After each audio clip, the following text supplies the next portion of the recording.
안녕하세요. 전 지방에서 열심히 일하며 지내고 있는 여자입니다. 차 밀리는 지옥의 출퇴근 시간마다 사연들을 들으며 그 지겨운 시간을 견뎌내곤 하는데요. 그렇게 평소 즐겨 듣고 애정하는 채널에 제 사연이 소개된다고 생각하니 심장이 떨려오며 손에 땀이 다 나네요. 제가 이렇게 사연을 보내게 된 이유는 이혼에 대한 모든 기억을 이곳에서 털어내고 새로운 곳에서 새 출발하기 위해서인데요. 긴 이야기가 될 테지만 다들 끝까지 함께 해주시면 감사하겠습니다. 저와 남편은 직장에서 처음 만나게 되었어요. 나이가 점점 드니 이성을 만날 기회는 줄어들고 자연스럽게 연애도 멀어지던 중 알게 된 사람이 직장 동기인 남편이었죠. 저희도 처음엔 친구 사이로 지냈어요. 나이도 같고 같은 회사에서 같은 일로 골머리가 아픈 일이 많으니 그저 하소연이나 하던 그런 친구 사이였죠. 일상을 나누며 회사 일로 하소연이나 하며 편하게 지내던 저희는 영원한 친구는 없다는 그 말처럼 서서히 서로에게 감정이 생겼고 그렇게 4년을 연애하다 결혼까지 하게 되었습니다. 결혼을 할 당시 저는 모아둔 돈이 꽤 있었고 남편은 거의 없는 상태여서 걱정이 많았는데 시댁에서 집을 마련해주며 신혼집을 보다 수월하게 마련할 수 있었어요. 이런 와중에 문제점이 있다면 시모의 집 마련 유세였어요. 물론 처음엔 저도 신혼집까지 해주셨으니 너무 감사한 마음이 가득했어요. 더 시부모님께 잘하려고 노력도 많이 했고요. 하지만 그런 마음도 오래가지 못하더군요. 유세라고 표현하기 싫지만 이보다 더 잘 표현할 단어는 없겠더라고요. 처음엔 참을만 했던 집 유세는 날이 가면 갈수록 심해졌고 그 말끝마다 내가 해준 집이라는 것을 강조하는데 그 유세는 말도 못할 정도였어요. 여보세요? 아가, 내가 마침 근처에 볼 일이 있어서 내가 사준 아파트에 잠시 들렀는데 여기 내부 산책로도 참 잘 돼 있는 것이 보면 볼수록 내가 좋은 아파트를 사줬다는 생각이 드는구나. 집이 참 좋아. 하긴 누가 고르고 누가 산 집인데 별로이기도 힘들지 않겠어? 네? 아, 네. 참 좋긴 하죠. 요즘에 아파트 잘 갖춰져 있으니 살긴 참 편한 것 같아요. 산책로도 그렇고 편의시설도 잘 갖춰져 있고 말이에요. 요즘 아파트가 아니라 내가 사준 이 아파트가 너무 좋다는 말을 하고 있는 거야. 하여튼 넌 나한테 잘해라. 시집 하나 왔을 뿐인데 이런 아파트에서 살게 됐으니 말이다. 내 친구 미자라고 있는데 걔 며느리는 아무것도 안 해줬는데도 이번에 용돈을 200만 원이나 주고 가방도 사줬다고 하더라. 그냥 그렇다고. 대화의 시작과 끝을 이런 식으로 해버리니 정말 생각 같아선 직접 대출이라도 받아서 아파트를 사버리고 싶은 심정이었어요. 거기에다 제가 회사에서 일할 때마다 전화로 이런 말을 꺼내는데 꼭 내가 집을 해줬으니 네가 돈 많이 벌어서 나한테 다 갚으라는 뜻으로 들리기도 했어요. 시모의 일로만 해도 스트레스가 쌓이는데 이런 통화를 할 때면 꼭 직장 상사가 귀신같이 나타나 저에게 한 소리를 해대곤 했어요. 또 시댁 전화? 아, 네. 죄송해요. 안 받으려고 했는데 혹시나 급한 일이면 어쩌나 해서요. 다음부턴 저녁에 전화 달라고 말씀드릴게요. 한두 번도 아니고 매번 일하는 시간에 이게 뭐니? 이래서 시집간 여자들은 안 된다니까. 왜 회사에서 사적인 통화를 하는 거야? 그것도 시댁 전화를 말이야. 그런 전화는 말도 길어져 기분도 상해. 여러모로 일에 지장되는 거 몰라? 죄송합니다. 그런데 시집간 여자들만 회사에서 사적인 통화하는 건 아니잖아요. 신입으로 들어온 남자들도 회사 내에서 사적인 통화하고 다른 남자 직원들도 시시껄렁한 통화들 하곤 해요. 그러니까 저 때문에 시집 가신 분들 싸잡아서 이야기하는 건 하지 말아주세요. 이래서 안 된다는 거야. 다른 직원들은 직장 상사가 한마디 하면 그냥 네 하고 넘기는데 꼭 결혼해서 사회생활 하러 나온 여자들은 한마디도 안 지려고 이 난리를 부린다니까. 내가 박주임 남편이라도 된다고 생각하는가 본데 나 박주임 남편 아니고 직장 상사야. 그러니까 내 말은 잔소리는 박주임 남편한테나 하고 내가 하는 말에는 고분고분 대답이나 하면서 시키는 일이나 똑바로 하란 이 말이야. 아, 정말 스트레스 받아. 저러다 임신이라도 하게 되면 또 얼마나 몸살이면서 일을 엉망진창으로 할 거야? 불난 집에 부채질하는 것도 아니고 매번 저런 식으로 사람 심기를 다 헤집어 놓으니 스트레스는 극에 달해 있었죠. 그렇다고 크게 한번 부딪히기엔 제가 업무 중에 사적인 전화를 한 것은 잘못된 행동이었으니 그럴 수도 없는 노릇이었어요. 일에 지장을 준 것은 아니지만 직장 상사로서 할 수 있는 말이라고 생각했던 것이었어요. 물론 그렇게 생각을 해도 유독 저에게만 심하게 히스테리를 부린다고 느끼긴 했지만요. 그나마 이 모든 걸 견딜 수 있었던 것은 남편 덕분이었죠. 이렇듯 스트레스가 극에 달하는 날이면 남편과 함께 치맥을 하며 하소연을 하곤 했는데 그게 또 스트레스 날리는 데엔 큰 도움이 되더라고요. 여보, 아까 봤지? 건들이 나한테 또 난리 부리는 거. 봤어. 또 왜 그러는 거야? 왜 그러긴? 어머님 전화 와서 통화하다 또 딱 걸린 거지. 아니, 건대리는 나한테 도청장치라도 달아놨나? 어떻게 내가 어머님이랑 통화만 했다 하면 귀신같이 찾아와서 뭐라고 하는 걸까? 진짜 그렇게 타이밍 맞추기도 힘들 텐데. 그러게, 그건 나도 좀 신기하긴 하네. 그나저나 엄마 전화는 회사에서 받지 마. 나도 따로 이야기해 놓을게. 당신한테 전화하지 말고 나한테 하라고 말이야. 그래 줄래? 그렇지 않아도 오는 전화 안 받기도 뭐하고 받았다 하면 어머님이 사준 집이 너무 좋으니 마치 뭐라도 해달라는 것 같아서 내가 스트레스가 이만저만이 아니야. 집 사주신 건 너무 감사한 일인데 매번 통화할 때마다 집 이야기 꺼내면서 잘하라고 하시는데 나 조금 힘들기도 해 사실. 거기에다 건드리까지 눈에 불을 켜고 날 감시하니 내가 전화 받을 여유가 없네? 그래, 알겠어. 그런데 진짜 건드리는 왜 그렇대? 결혼 소식은 아직도 없지? 성격이 그 모양이니 어느 남자가 오겠어? 오는 남자도 그 히스테리 보고 도망갈 거다 아마. 불쌍하다 불쌍해. 그 나이 먹도록 연애도 못하고. 그러니까 당신도 불쌍한 사람이라 생각하고 부딪히지 마.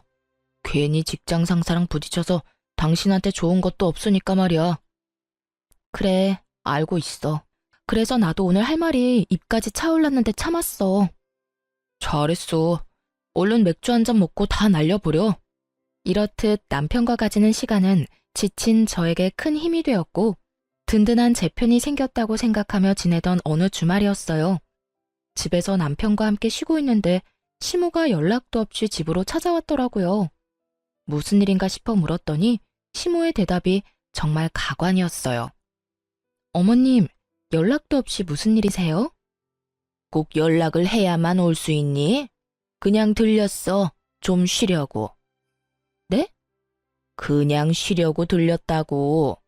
앞으로 이 집을 별장처럼 쓰려고 해.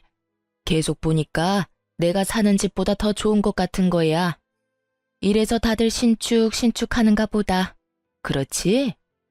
순간 제가 잘못 들었나 했습니다. 빈집도 아니고 엄연히 사람 살고 있는 집이잖아요. 하물며 신혼집 말이죠. 그런 집을 시모는 쉬는 목적으로 별장처럼 쓰겠다고 말하고 있었고 전 시모의 머리가 어떻게 됐다는 생각이 들며 아무런 말도 나오지 않을 때였어요. 시모는 이런 제 생각을 아는지 모르는지 더 경악스러운 요구를 해대기 시작했어요. 그래서 하는 말인데 비밀번호 좀 알려다오. 내가 번번이 벨 누르고 들어오는 것도 말도 안 되는 것 같고 너희 있나 없나 연락하고 오는 것도 귀찮기도 해서 말이다. 너도 알다시피 내가 이 동네에 자주 오는데 그때마다 너희가 일을 하고 있으니 그냥 집으로 돌아간 게 한두 번이 아니야. 네가 비밀번호만 알려주면 내가 혼자 들어와서 쉬기도 하고 시간도 보내다 가면 좋지 않겠니? 시모는 당연하다는 듯 비밀번호를 요구하고 있었고 저는 드라마에서나 보던 상황에 헛웃음이 나왔어요. 분명 아들 내외 잘 살라고 좋은 마음으로 집까지 해주셨을 텐데 오히려 그 집이 너무 좋은 것 같으니 자기가 쓰겠다는 말이잖아요. 가만히 있다가는 진짜 셋이서 살 수도 있겠다 싶더라고요. 이 말도 안 되는 확신을 부셔주어야 한다고 생각했고 더 이상한 말을 꺼내기 전에 시모에게 이렇게 말했어요. 어머님, 그건 곤란하겠는데요. 아무리 어머님이 이 주변에 자주 오신다고 해도 어떻게 신혼집 비밀번호를 알려드리겠어요. 저희가 사는 저희 공간인데요. 그냥 오시기 전에 연락하고 오세요. 오늘처럼 갑자기 오셔서 괜한 헛걸음 하지 마시고요. 독하게 마음먹은 순간이었어요. 이대로 어영부영 비밀번호를 알려주었다간 신혼생활은커녕 시모 모시고 사는 거나 마찬가지가 될 것 같았고, 전 아무리 남편을 사랑한다고 한들 그런 결혼 생활은 하고 싶지 않았거든요. 그래서 제 표정과 제 말투는 단호했고, 단호한 저의 태도에 시모는 노발대발하며 역정을 내더라고요. 그 골백번은 더 말한 집 유세를 부리며 말이죠. 너 지금 말 다 했니? 이 집 내가 사준 내 집이다. 아무리 너희 부부가 살고 있다고는 한들 내 돈으로 산 내 명의의 내 집이라고. 그런 내 집에 내가 왜 연락을 하고 와야 하니? 그게 말이 된다고 생각하니? 지금 말이 안 되는 말을 하는 사람이 누군데 이러세요. 어머님이 저희 살라고 마련해 주셨으면 저희 집 아닌가요? 어머님이 가끔 연락하고 오셔서 저희랑 시간도 보내고 식사하시고 가는 건 아무 상관없어요. 그 정도야 할 수도 있죠. 그런데 어머님이 바라는 건 그게 아니잖아요. 저희 의견, 저희 일정과는 상관없이 어머님 편할 때 어머님 집처럼 쓰려고 한다는 말인데 그게 말이나 된다고 생각하세요? 그게 정말 정상적인 상황이라고 생각하시냐고요. 얘 말하는 거 좀 봐라. 그러면 너는 내가 지금 말도 안 되는 이상한 요구라도 하고 있다. 이 뜻이니? 내가 계속 말하지 않았니? 이 집은 내 돈으로 산 내 집이라고. 알고 있어요. 그런데 저희 살라고 주셨으면 끝이란 말을 하고 있는 거예요. 그래서 끝까지 비밀번호는 못 알려준다. 이거니? 네, 절대로 못 알려드린다고 말하고 있는 거예요. 그야말로 칼과 방패의 싸움이었어요.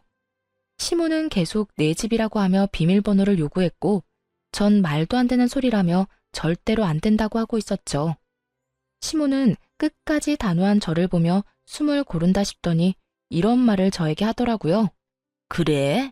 네가 끝까지 그렇게 나온다면 나한테도 다 생각이 있다. 다음에 너희 없을 때 도어락 다 뜯어버리고 새로운 도어락 달아버릴 거야. 그리고 네가 지금 나한테 했듯이 비밀번호는 알려주지 않을 거다. 그때 가서 후회하지 말고 지금 좋은 말로 할 때 비밀번호 알려주거라. 이런 말까지 하면 제가 겁이라도 먹을 것이라 생각했는지 시모의 얼굴이 의기양양한 것이 차마 눈 뜨고 보기 힘들 정도였어요. 아, 그렇게까지 하실 거라고요? 그래, 내가 못할 것 같니? 난 한다면 하는 사람이야. 이거 왜 이래? 내가 준 집이니 내가 다시 뺏어가도 너흰 할 말 없는 상황이야. 그런 네 처지도 모르고 감히 나한테 뭐? 연락을 하고 와? 이게 지가 먼저 나서서 비밀번호를 알려줘도 모자랄 판국에 입만 살아서는? 네, 다 알겠으니까 도어락 뜯느라 괜히 힘 빼지 말고 그냥 여기서 사세요. 제가 그냥 남편 데리고 친정 가서 살게요. 뭐? 너 지금 친정에 간다고 했니? 네, 친정에 가서 살 거라고요, 남편이랑요. 저는 어머님이 이 집을 저희가 행복하게 싸우지 말고 잘 살라고 마련해 준 집이라 생각했는데 그게 아니니 어쩌겠어요? 이 집을 나가서 행복하게 사는 수밖에요. 그런데 어머님도 알다시피 남편이 모아둔 돈도 없고 그렇다고 대출을 받자니 이자도 한두 푼이 아닐 테고. 그러니 어쩌겠어요? 빈방 남아도는 친정에 가는 수밖에요. 당장 짐 빼드릴 테니 오늘부터 이 집에서 쭉 사세요. 저는 남편 데리고 가서 처가살이 시킬 테니까요. 시모는 말없이 저를 노려보고 있었고 저 역시 그런 시모의 눈을 피하지 않고 있었어요. 그런 눈싸움은 몇 분 동안 계속되었고 제 말이 진심이라 느낀 시모는 자기 아들 처가살이는 살게 하기 싫었는지 한 발 물러서 집으로 돌아가더군요. 두고 보자는 말을 남기고선 말이에요. 그렇게 시모가 돌아간 후 한숨 돌리나 했는데 있는지도 모를 정도로 조용히 구경만 하고 있던 남편이 시모 역성을 들며 저에게 따지고 들더라고요. 여보, 진짜 우리 엄마한테 너무한 거 아니야? 꼭 그렇게까지 모질게 말해야 했어? 내가 뭘 어떻게 했는데? 당신은 어머님이 나한테 어떻게 하는지 못 봤어? 당신이 계속 따지고 드니까 그렇지. 그냥 좋은 말로 안 된다고 했으면 됐잖아. 꼭 그렇게 끝까지 엄마를 이겨먹어야만 했어? 당신 진짜 말 이상하게 한다. 난 분명 처음에 좋게 좋게 안 된다고 했어. 그런데도 끝까지 우긴 건 내가 아니라 어머님이야. 거기에다 도어락까지 바꿔버린다는 어머님의 말 당신은 못 들었어? 그런 말을 듣고 내가 가만히 있어야 했니? 그런 말까지 듣고 가만히 있을 사람이 어디 있어? 엄마가 오죽 답답했으면 그런 말까지 하셨겠어. 어른이잖아. 어른한테까지 꼭 그렇게 이겨먹을 필요는 없잖아. 어른도 어른 나름이지. 당신 말대로 말 같지도 않은 말을 내내 하고 넘어가면 더 큰 문제가 되어서 돌아온다는 거 몰라서 지금 그런 말을 하는 거야? 더 큰 문제는 무슨? 뭘 말하는 건데?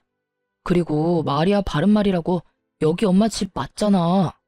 엄마가 이 집 마련 안 해줬으면 우리 지금쯤 대출금 갚느라 이런 편한 생활은 하지도 못했다고. 애초에 자기가 모은 돈은 너무 없어 시모 도움까지 받게 된 것인데 저딴 말을 하니 어이가 없더라고요.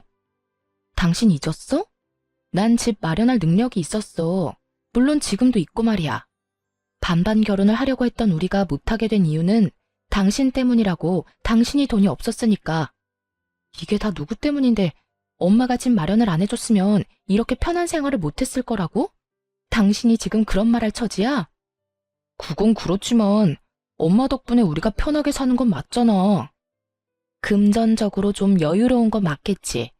그런데 돈이 다가 아니잖아. 당신이랑 나, 어머니 때문에 이렇게 말다툼하는 상황이 편해?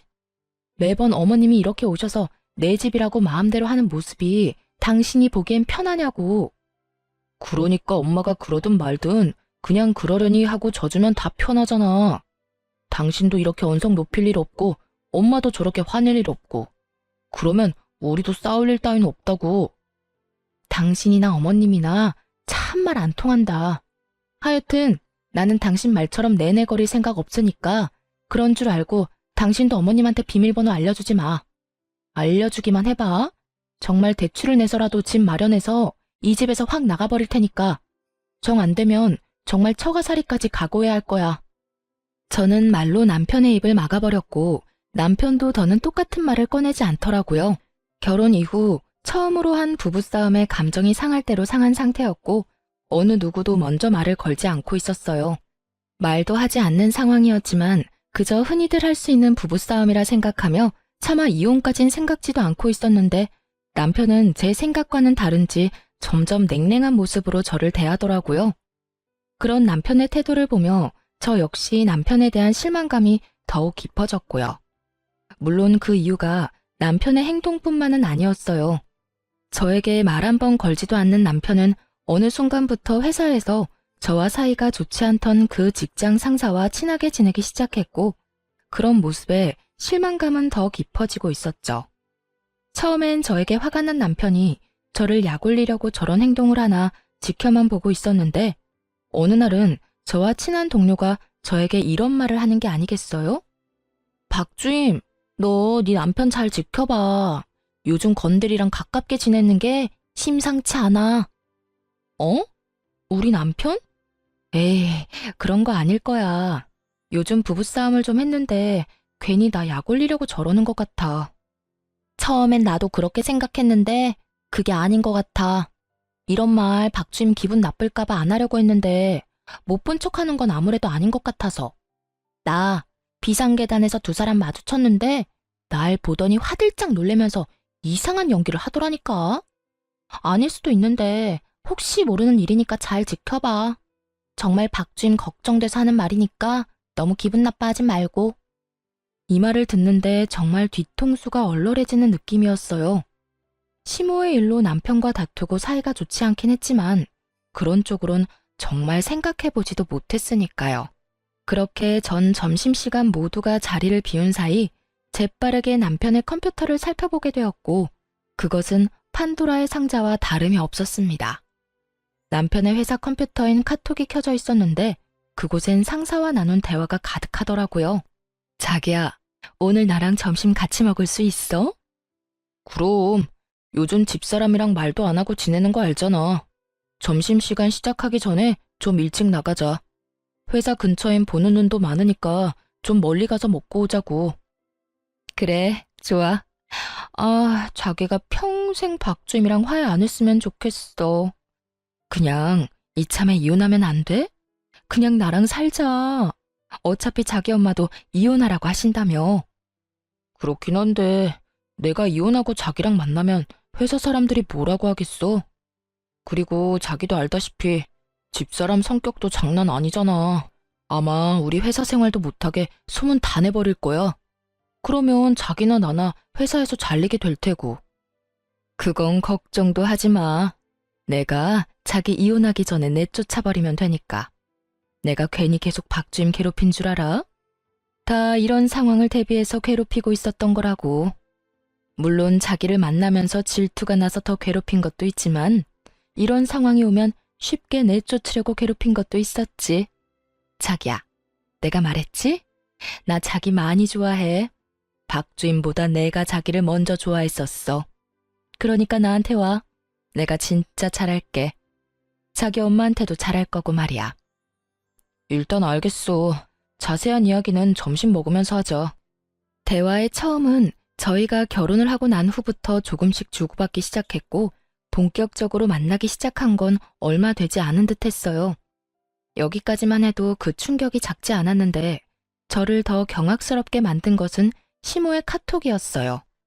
아들, 아무리 생각해도 권대리가 참 마음에 들어서 하는 말인데 네가 그냥 이혼하고 권대리랑 잘해봤으면 좋겠어. 능력, 성격, 뭐로 보나 지금 그 물건보다 권대리가 훨씬 좋잖니? 이혼 쪽으로 생각하고 있으니까 조금만 기다려. 역시 내 아들, 잘 생각했어. 그런데 권대리는 또 언제 집에 데리고 올 거니? 다시 만나게 되면 아예 결혼 날짜를 잡아버려야겠어. 엄마, 급한 마음은 알겠는데 너무 서두르지 마. 그러다 죽도 밥도 안 될 수가 있어. 이미 저와의 이혼은 확실했고 아예 결혼 이야기까지 나오고 있더라고요. 그제야 모든 것이 맞춰 들어가더군요. 저를 향한 지속적이고 지나친 상사의 괴롭힘부터 한 번 싸웠다고 이때껏 냉랭하던 남편의 모습, 그리고 연락이 와서 시집살이 시켜도 몇 번은 더 시키고도 남을 시모가 아무 연락조차 없는 것까지 모든 것이요. 상간녀는 제가 질투나고 꼴 보기 싫어 이때껏 저를 그렇게나 못 잡아먹어 안달이었던 것이고, 시모는 이제 새로운 며느리가 생길 예정이니 연락을 할 필요가 없었던 것이었죠. 남편과 상간녀는 사랑에 빠진 여느 연인과 다름이 없는 모습이었고, 시모는 새 며느리를 맞이할 생각에 들떠 한껏 신이 난 상태였어요. 이혼은 당연한 상황이 되었고, 그런 상황이 되니 그냥 이혼해 줄 순 없는 노릇이었어요. 끝까지 남편을 붙잡고 또 붙잡아 최적의 타이밍에 이혼하기로 결심한 것이었죠. 카톡을 살펴본 결과 그 타이밍이 멀지 않은 것 같았거든요. 그렇게 전 소름 끼치는 결혼 생활을 조금 더 버티기로 했고, 남편과 시모는 작정하고 저를 괴롭히기 시작하더군요. 위자료를 주기 싫어 어떻게 해서든 제 입에서 이혼 소리가 나오게 하려고 애쓴다는 걸 알고 나니 그저 웃길 뿐이었어요. 당신 빨래 안 했어? 어떻게 양말 하나가 없어? 빨래 했는데? 내 것만 했지. 뭐? 내 것만 했다고. 나한테 말 한마디 안 걸고 눈 한 번 안 마주쳐주는 남편 뭐가 예쁘다고 빨래를 해줘? 아참, 그리고 앞으로 밥도 내 밥만 차려 먹을 거니까 당신 밥은 당신이 차려 먹어. 당신 진짜 이렇게 치사하게 굴 거야? 그리고 당신 주부야. 주부가 그런 기본적인 것도 안 하면 어쩌자는 거야? 주부이기 전에 나도 회사원이야. 그리고 집안일은 여자만 하라는 법이라도 있어? 내가 집에서 노는 사람도 아니고 나도 일하러 다니고 돈 버는데 왜 나만 집안일을 해야 해? 각자 번 돈 각자 쓰는 것처럼 각자 집안일은 각자 해. 야, 너 이따위로 나올 거야? 이따위로 나올 거야. 그러니까 나한테 앞으로 이래라 저래라 하지 마. 이때껏 말 한마디 안 걸더니 기껏 한다는 말이 빨래? 그딴 말 할 거면 그냥 쭉 계속 말 걸지 마. 그 편이 나도 편하니까. 남편은 괜한 시비와 트집을 잡아보려 노력했지만 이렇듯 저에게 상대도 안 되는 남자였고 뜻대로 되지 않자 시모를 집으로 부르더군요. 예, 너 이 말이 사실이니? 너 내 아들 밥도 안 해준다면서? 네, 그랬는데 왜요? 그게 또 불만이어서 여기까지 이러고 왔어요? 그러면 내가 가만히 앉아있게 생겼니? 여자가 결혼했으면 밥은 당연히 차려줘야지. 어디서 못 배운 짓거리야? 그리고 집안꼴이 이게 뭐야? 얼른 우리 아들 밥 차려주고 청소부터 하거라. 청소기로 대충 밀지 말고 깔끔하게 걸레질까지 싹 하란 말이야. 싫은데요. 그렇게 더러우면 어머님이 하세요. 저는 요즘 처리해야 할 일이 많아서 피곤하거든요. 그러니까 아들 사는 어머님 집이 더러워서 못 견디겠으면 어머님이 직접 다 하세요. 뭐야? 너 도대체 왜 이러니? 뭘 믿고 이렇게 막 나가냔 말이야. 제가 믿기는 뭘 믿겠어요? 저는 막 나가는 게 아니라 그저 제가 할 말을 하는 것뿐이에요. 그렇잖아요. 저는 청소할 필요가 없다고 생각하는데 어머님 눈엔 청소가 필요하니 필요하다고 생각하는 사람이 하는 게 맞는 거고. 저한테 애정 한번 주지 않는 남편한테 밥 차려주기 싫어서 밥도 안 해주는 건데 그걸 누가 뭐라고 할 수 있나요? 그러니까 계속 이렇게 찾아와서 괜한 트집 잡아봐도 아무 소용 없으니까 이렇게 오지 마세요. 불편하니까. 다음부턴 어머님 오시면 전 그냥 나가 있을 테니 그런 줄 아시고요. 시모는 또 어떻게 해서든 트집을 잡으며 저를 괴롭히려고 노력했지만 전 그럴 때마다 싱긋싱긋 웃으며 시모의 약을 올려주었어요. 그럴 때마다 시모는 뒷목 잡고 앓는 소리를 내곤 했고 그마저도 꼴 보기 싫어졌던 저는 시모가 오면 말을 다 무시한 채 집을 나가버리곤 했습니다. 생각 같아선 짐을 싸서 확 나가고 싶었지만 누구 좋으라고 그렇게 하겠어요. 그래서 시모와 남편의 쇼를 보며 그 시간만 기다리고 또 기다렸죠. 남편은 여전히 저에게 위자료 한 푼이 주기 싫어 본인 입으론 절대 이혼 이야기를 꺼내지 않고 있었고 저 역시 그런 점을 이용해 하고 싶은 행동은 다 하며 아주 편하게 지내고 있었습니다.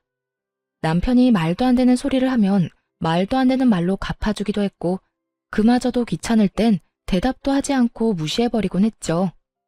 그렇게 끝에 끝까지 몰린 남편은 결국 저에게 이혼을 하자고 먼저 말하더라고요. 더는 못 참겠어. 이혼하자 우리. 이혼?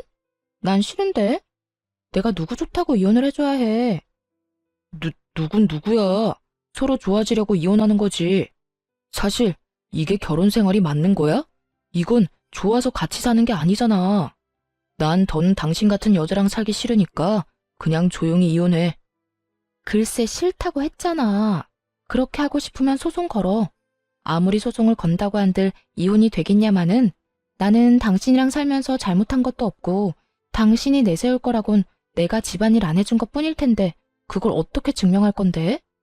그리고 그렇다고 한들 그게 이혼 사유가 될 것 같아? 된다고 한들 바로 이혼이 되겠어? 어찌됐든 난 지금은 이혼할 생각 없으니까 그런 줄 알아.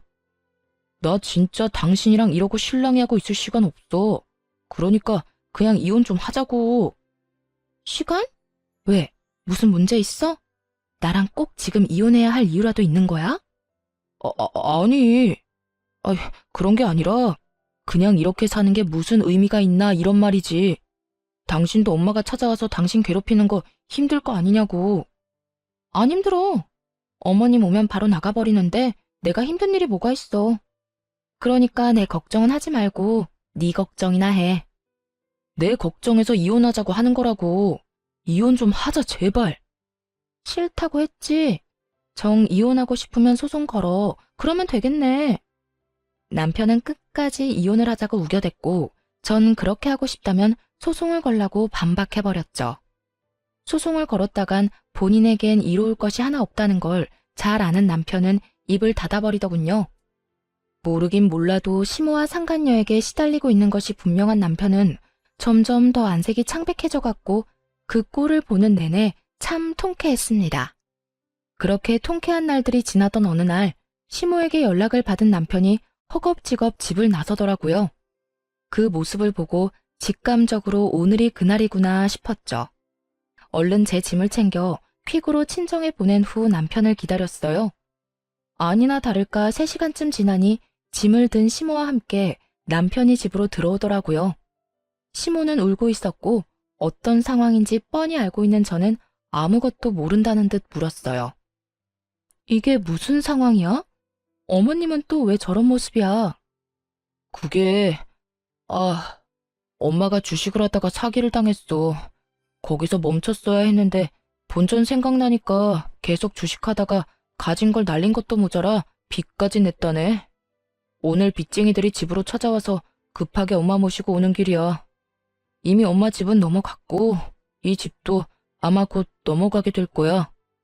시모는 주식 사기꾼에게 사기를 당해 큰 돈을 날리게 되었고 그 돈을 메우고자 다시 주식에 손을 댄 것이었어요. 그렇지 않아도 성공하기 힘든 주식을 아무 지식도 없는 시모가 아무리 돈을 쏟아붓는다 한들 수익을 낼 리가 없었고 계속 잃고 잃다 가진 돈도 날리고 집도 날리다 못해 빚까지 내게 된 것이죠. 남편은 제 눈치를 살피고 있었고 시모는 남편이 이야기하는 내내 울고만 있더라고요. 그런 두 사람의 모습은 말도 못할 만큼 가관이었고 더 가관인 말이 남편의 입에서 흘러나오고 있더군요. 그래서 하는 말인데 당신 나랑 결혼할 때 혼수만 해오고 남은 돈 있잖아. 그 돈으로 우리 셋이서 살 집 좀 구하자. 작은 집이라도 우린 상관없어.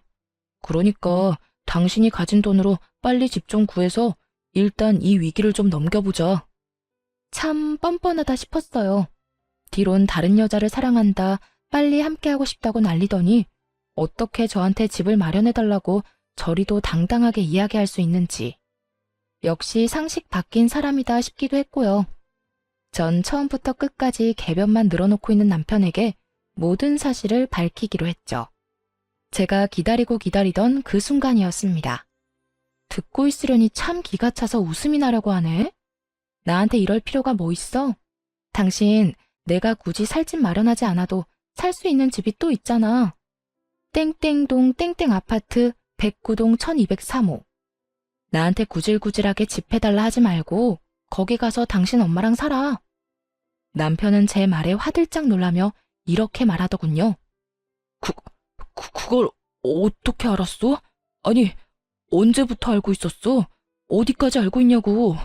다 알면서 왜 나랑 이혼 안 해준 거야? 너 이러라고 이혼 안 해준 거야. 내가 어디까지 알고 있는지 궁금해? 나 당신이 생각하는 것보다 많이 알고 있었어. 당신 엄마가 주식으로 돈 다 날려먹은 것부터 시작해서 집도 다 경매로 넘어가기 전에 나랑 하루빨리 이혼하려고 안 달랐던 것까지 말이야. 뭐? 그러면 그때 이혼 안 한다고 우긴 것도 다 알고 일부러 그런 거였어? 응. 나 일부러 이혼 안 하고 버틴 거야. 오늘 이런 순간을 위해서. 네, 저는 다 알고 있었습니다. 이런 순간이 올 거라는 걸 말이죠. 사실 카톡을 보게 되었을 때 남편의 외도 말고 알게 된 점이 무수히 많았습니다.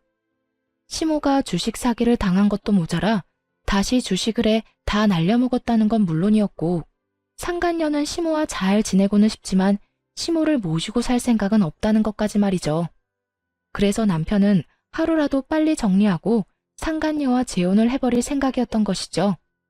그리도 시끄럽게 한 재혼인데 고작 시모 한 명 모신다고 다시 이혼을 할 리는 없을 거라 확신한 것이었어요. 그런 사실을 다 알아버린 저는 절대 이혼을 해주지 않고 버텼고 결국 시모의 집은 경매로 넘어가 오갈대가 사라져버린 것입니다. 마음이 급해진 두 사람은 일단 저에게 빌붙어 있다가 제 뒤통수를 치고 상간녀에게 갈 생각이었겠죠. 모든 사실이 드러나자 남편은 어떻게 이렇게까지 할 수 있냐고 따져 묻기 시작했어요. 당신이 나한테 어떻게 이렇게까지 해? 당신 때문에 나는 지혜랑 결혼도 못하고 지금 이렇게 엄마랑 오갈 데도 없어졌잖아. 야, 정신 차려. 너랑 나랑 아직 부부인데 나한테 다른 여자랑 결혼 못했다고 따지는 거야? 그것도 내 탓으로 돌리면서? 네가 진짜 돌아도 완전히 돌았구나. 뻔뻔한 것도 정도가 있지. 너 이 정도면 정신병이야, 알아? 당신이 정신병이라고 생각하든 말든 난 아무 상관없거든. 다 됐고 당신 때문에 우리 지혜 집에도 못 가게 생겼으니까 당신이 책임져. 당신이 책임지고 엄마랑 나 살 집 구해내란 말이야. 이게 다 당신이 이혼 안 한다고 우겨서 이렇게 된 일이니까 당신이 집 구해달란 말이야. 아니? 난 지금 이 순간에 이혼하려고 이때껏 버틴 건데? 그렇게 당신이 원하던 이혼 지금 하자. 지금 해줄게. 내가 미쳤냐? 오갈 데도 없는데 당신이랑 이혼하게? 지금 돈 있는 사람이 당신뿐인데 내가 호락호락하게 이혼해줄 것 같아? 이번엔 내가 이혼하기 싫으니까 당신도 포기해, 이혼. 남편은 착각해도 아주 큰 착각을 하더라고요. 자신도 이혼을 거부할 자격이 있다고 말이죠. 외도까지 저지른 주제에 어떻게 저딴 말도 안 되는 착각을 할 수 있는지 도무지 하나부터 열까지 이해가 되지 않았지만 그런 인간이니 이딴 상황이나 만들었을 거란 생각에 코웃음을 치며 자신이 처한 현실을 알려주었습니다. 아, 야, 착각을 해도 아주 큰 착각을 하고 있나 본데 너한텐 감히 이혼을 거부할 자격 따윈 없어. 넌 그냥 내가 이혼하자고 하면 군말 않고 해야 할 처지라고. 그런 걸 보고 유책 배우자라고 하지? 같은 사무실 여자랑 바람 피운 것도 기가 막히는데 빚쟁이 엄마까지 데리고 와서 집을 구해내라고? 생각을 좀 하고 살아라. 그런 생각을 했다는 것 자체가 경악스러우니까. 그래서 기어코 나랑 이혼을 하겠다는 이 뜻이야? 넌 우리가 불쌍하지도 않아? 난 내가 불쌍해, 내가. 어쩌다 너 같은 거랑 결혼해서 이 꼴을 보고 겪어야 하는 내가 불쌍하다고. 나는 소송을 해서라도 너하고 이혼할 거야. 그러니까 이혼 준비나 해. 알겠어? 남편은 그제야 제가 이혼을 하자고 하면 본인의 의지와는 상관없이 해야만 한다는 것을 깨달았는지 태세를 바꿔 굽신거리기 시작하더라고요. 친정 부모님까지 들먹이며 말이죠. 남편은 어떻게 해서든 제 마음을 돌려보려 꺼낸 것이 친정 부모님이었지만 그 말은 저를 더 화나게 만들었죠. 여보, 그러지 말고 다시 좀 생각해봐. 당신 지금 이혼한다고 하면 장인어른 장모님도 충격이 크실 거야. 그러니까 흥분을 좀 가라앉히고 좀 더 차분하게 생각해봐. 우리 부모님이 받으실 충격 걱정한다는 놈이 날 배신하고 다른 여자랑 바람이나 피워댔어? 너 같은 놈 걱정은 필요도 없으니까 다신 우리 부모님 이야기 하지도 마. 그 더러운 입에 올리지도 말라고. 저는 흥분한 상태였고 그로 인해 말이 험해지고 있었어요. 꽉 쥔 주먹마저 떨리고 있던 그때였어요. 아들만 믿고 있다가 상황만 더 악화되겠다 싶은 시모가 남편의 옆에 나란히 서 저를 설득하고 나서더군요. 저기 아가야, 네가 얼마만큼 화가 났는지, 왜 화가 났는지 엄마가 잘 안다. 얼마나 배신감이 들겠어. 다른 것도 아니라 남편이 외도를 저질렀는데. 같은 여자로서 충분히 이해된단다. 그러니 내가 나서마. 내가 나서서 책임지고 아들 녀석이랑 그 여자 사이 찢어놓을 테니 우리 못난 아들 한 번만 받아주면 안 되겠니? 내가 이렇게 약속하마. 그러니 이혼은 다시 생각해보려무나. 어디서 정상적인 시모 코스프레질인지. 남편의 이혼을 시키지 못해 안달났던 사람이 누군데 이제와 이딴 말이나 하는 시모를 보는데 몸이 떨려오기는커녕 흥분이 착 가라앉는 느낌이 들더라고요. 제가 여기서 흥분했다간 이로울 것이 없다는 걸 시모의 어이없는 연기 덕분에 깨달은 것이죠. 어머님, 제가 다 알고 있다고 했잖아요. 제가 다 안다는 사실 중엔 어머님 건대리가 마음에 든다고 집에 데려오라는 것도 저랑은 당장 이혼하고 건대리랑 빨리 재혼하라는 것도 포함되어 있어요. 그렇게 이혼 못 시켜서 안달이던 사람이 이제 와서 이혼은 하지 말라고요? 어머님 시커먼 속내가 훤히 다 보여서 화가 나기는커녕 웃음이 다 나네요. 그건 네가 비밀번호도 알려주지 않고 내 아들을 처가살이 시킨다고 하니까 화가 나서 그랬던 거다. 네가 건드리 그 여자애처럼 조금만 나한테 살갑게 했어도 내가 조광지쳐버리고 딴 여자하고 재혼하라는 말을 했겠니? 이것 보세요. 어머님은 이 순간까지 다 제 탓이죠? 애초에 자식들 잘 살라고 마련해준 집을 제 집처럼 생각한 어머님이 잘못된 거라고요. 신혼집을 시어머니 쉼터로 쓰겠다는 걸 가만히 두고 볼 사람이 어디 있어요? 하여튼 전 더는 하고 싶은 말도 용서할 마음도 없으니까 그런 줄 알고 이혼이나 준비하세요. 그러면 전 이만 가볼 테니 새로운 며느리랑 만수무강하시고요. 두 사람은 자리에 주저앉아 대성통곡을 하고 있었고 그 눈물이 비단 후회의 눈물만은 아닌 듯 하더군요. 울음소리 사이로 저에 대한 원망도 함께 쏟아져 나오고 있었으니까요. 끝까지 반성이란 모르는 두 사람을 보는데 역시나 이혼은 탁월한 선택이라는 생각이 들었어요. 그렇게 전 상간녀 시모 남편에게 위자료를 받고 성공적으로 이혼을 하게 되었어요. 이혼을 하고 난 후 이혼 사유를 물어보는 많은 이들에게 숨김없이 이혼 사유를 퍼뜨려 주었어요. 그 덕에 회사엔 소문이 다 퍼졌고 두 사람은 전대미문의 불륜 딱지가 붙으며 하루아침에 회사를 그만두게 되었어요. 여기서 끝이 아니었어요. 사실 제가 전 남편에게 숨기고 있던 사실은 또 있었는데 그건 바로 상간녀는 돌싱이라는 것으로 소수 인원만 아는 사실이었어요.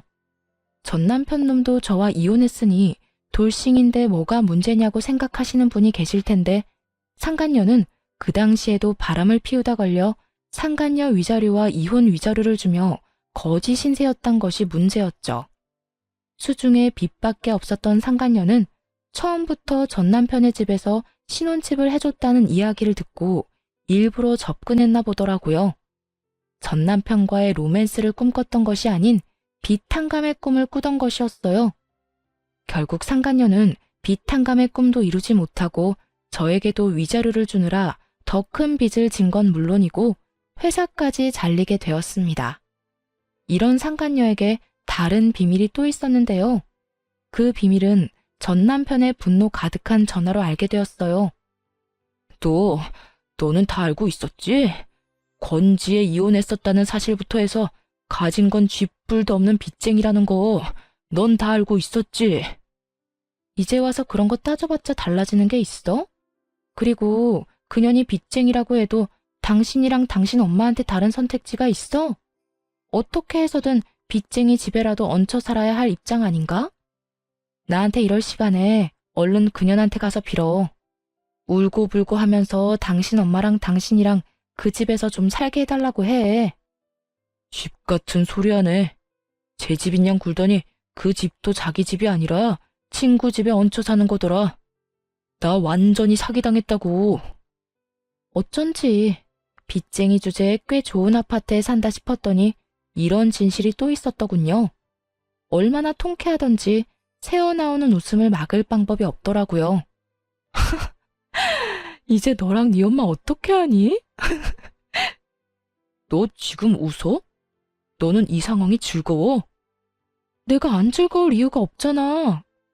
난 지금 여러모로 즐거우니까 더는 내 기분 망치지 말고 전화 끊어. 앞으로 일어나는 모든 일은 다 네가 인생을 그따위로 살아서 받는 벌이라고 생각하고 달게 받아. 그리고 분명 말하는데 다신 전화하지 마라. 끊어. 여러모로 참 통쾌한 순간이었네요. 그 후 전 남편에게 다신 연락이 오는 일은 없었고 소문엔 빚쟁이 상간녀와는 뒤도 돌아보지 않고 헤어지고 시모와 함께 무너져가는 다가구 주택 단칸방에 살고 있다고 하더군요. 그렇게 통쾌한 이혼을 한 지 1년이란 세월이 다 되어가네요. 저는 새로운 출발을 위해 다른 지역으로 파견 근무를 신청했고 다른 지역에서 다시 태어난 마음으로 잘 지내고 있어요. 지금 함께 지내는 직원분들도 다 좋은 사람들이고 그런 사람들과 즐거운 시간을 보내며 잘 지내고 있습니다. 요즘에 쉬는 날이면 혼자 여행을 다니곤 하는데 차박에 재미를 붙여 노지 캠핑을 주로 하고 있어요. 치열한 예약 전쟁에서 벗어나 언제든 훌쩍 떠날 수 있고 발길 닿는 대로 다니며 잠시 쉬다 갈 수 있는 매력에 푹 빠졌다고나 할까요? 물론 화장실이라든가 제대로 씻지 못해 찝찝한 불편함이 있긴 하지만 그 모든 걸 감수할 만큼 저는 즐거운 취미 생활을 하며 지내고 있어요. 혼자인 생활이 이렇게 자유롭고 행복한 줄 알았다면 진작 이혼을 해버렸을 것이라고 생각할 만큼 만족스러운 삶을 살고 있답니다. 이런 혼자인 삶에 만족해서인지 아직 누굴 만나고 싶다거나 결혼을 하고 싶은 생각은 없어요. 아직 그런 큰일을 겪은 지 얼마 되지 않기도 했고 시간이 흘러도 다시 누군가를 제 가족으로 맞아 함께 살아간다는 것은 아마 힘든 일이 될 것 같아요. 이혼이란 것이 저에게 부정적인 것을 이렇게 많이 남기긴 하지만 또 그런 것에서 배운 점 또한 많다고 생각합니다. 그래서 전 한 번의 실패를 발판 삼아 앞으로 더 나아가 보려고요. 이로써 저의 긴 사연도 끝이 났네요. 앞으로의 제 삶과 구독자분들의 행복한 삶을 응원하며 저는 이만 물러가 볼게요. 모두들 행복 가득한 날들만 가득하길 바랄게요.